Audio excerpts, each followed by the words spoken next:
ఆహారాన్ని నిల్వ చేసే వేర్లు, ఆహారాన్ని నిల్వ చేసే కాండాలు. ఉదాహరణలు ఇలా గుర్తుపెట్టుకోవాలి. ఆహారాన్ని నిల్వ చేసే వేర్లకు కోడ్ బీఎంసీ. బి అంటే బీట్రూట్, బిఎం అంటే ముల్లంగి, సి అంటే క్యారెట్. బీఎంసీ గుర్తుపెట్టుకుంటే బీఎంసీ. బిఎంసీ.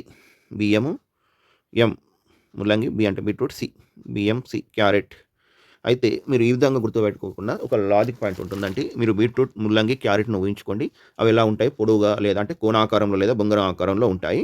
వీటి కణుపులు ఉండవు. పైన ఆకులు ఒకే దగ్గర గుత్తులుగా ఉంటాయి.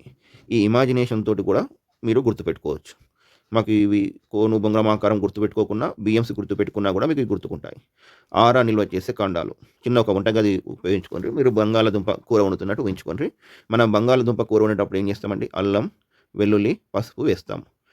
ఏసినంక భోజనం అయ్యాక ఏం చేస్తాం? చెరుకు రసం తాగుతాము. ఓకే. బంగాళాదుంప, అల్లం, వెల్లుల్లి, అల్లం, వెల్లుల్లి, పసుపు, చెరకు. ఇవి ఆహార నిల్వ చేసే కాండాలండి. Scientific logic ఇవెందుకు కాండాలంటాము? చెరకు, అల్లం, పసుపు ఈ మూడిటిని చూస్తే మీకు గీతలు లేదా కణుపులు స్పష్టంగా కనిపిస్తాయి. వేర్లకు కణుపులుండవు. కాండానికి మాత్రమే కణుపులు ఉంటాయి. అందుకే ఇవి కాండాలు.